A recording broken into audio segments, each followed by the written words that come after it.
Today, I honestly just wanted to talk about pros and cons of living out of a suitcase.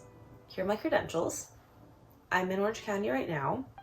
I was in San Francisco for 3 days, New York for a week, Charleston for about half a day, Houston for 4 or 5 days. Right before that, I was based out of Singapore for 4 months, where I traveled a ton all over Southeast Asia and then did a brief Japan trip before getting back to America. Reality is expanded, quite literally. For example, I have discovered all the different types of food that I really love and really don't like that I simply did not know existed prior to certain trips. The biggest one is based out of Singapore, right? Because I was there for quite a while. I love morning glory, and it's a vegetable that's everywhere in Singapore. I cannot find it in America though. Same thing with, what else did I really like Hi, I can't believe I forgot to mention that I freaking love coconuts now after having had coconuts almost every day when I could when in Southeast Asia. In fact, I like coconuts so much that I was gifted flowers in a coconut when I was in Singapore. It's kind of a metaphor across different things where I figured out, different types of personality traits or operating models when it came to working, and just your sense of what is possible is just much larger. The second thing that's awesome about kind of traveling constantly, sense of scarcity of time.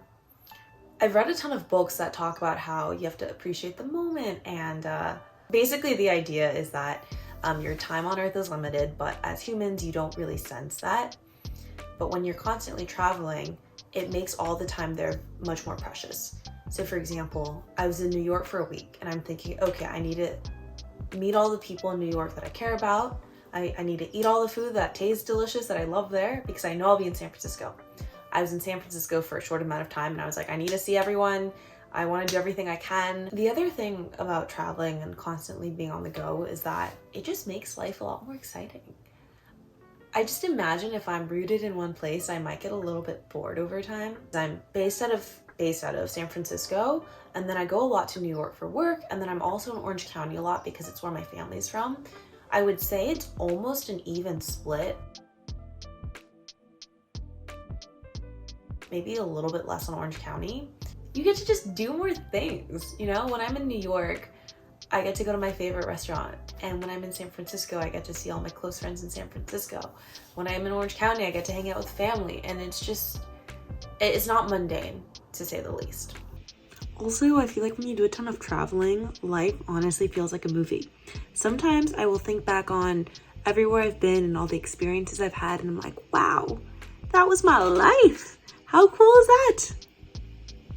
Oh, and one more thing that I forgot to mention, you learn to be very self-reliant. So you feel a lot more comfortable traveling alone. When you need to make decisions, you're not as overwhelmed, and it feels like true adulting. And now we get into the not so great parts. It is just so hard to commit to anything. Even a gym. I don't have a gym membership anywhere anymore because I don't actually I used to have a membership in San Francisco. I don't actually use it, so I had to cut that off. What other routines are there? I just have none. I mean, what I am trying to do though is, wake up, affirmations, your daily walk, water, like all those things I try to implement, but it's just really tough when you're constantly in different cities. Friendships are also a little bit difficult to maintain because you have to put in the extra effort to maintain it digitally at some point. And it's worked really well because of social media and all these messaging apps. I have a bestie now in Singapore that I probably won't see routinely either, but we send each other messages. Adapting to a friendship operating model where you're not always catching up in like a traditional friendship manner is just something it's like tough, right? And even dating. So on the bright side, I guess you can date from any of the cities, but on the downside, it's just hard to spend time with them in person. Relatedly, there isn't a place that always feels like home.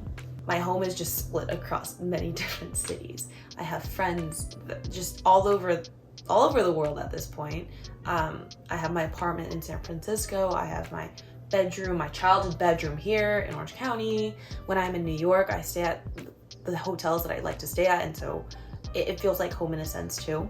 I'm thankful, but it's just like I think it's like psychologically nice to just have like a sense of home somewhere, like a sense of like strong community. Mine is just really spread out at this point. One more thing, and I don't know if this is a pro or a con, but when you travel out of a suitcase, you travel and you live out of a suitcase, one thing you realize is that you don't need much to live, right? So for months, I survived off of a few set of work clothes, going out clothes, a laptop, a journal, a few books, skincare products. And that is something that has helped me just like not buy as many things. I guess it's a pro.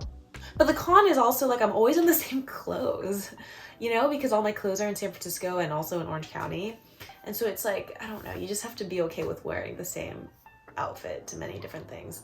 But all in all, I really enjoy this lifestyle that I have now. I don't think it's sustainable forever, but I'm just really, really thankful because this was what I kind of dreamed of when I was growing up. Thanks for watching. Let me know if you like it. Let me know if you do it. Let me know if you don't like it. I just want to hear your thoughts on all these things.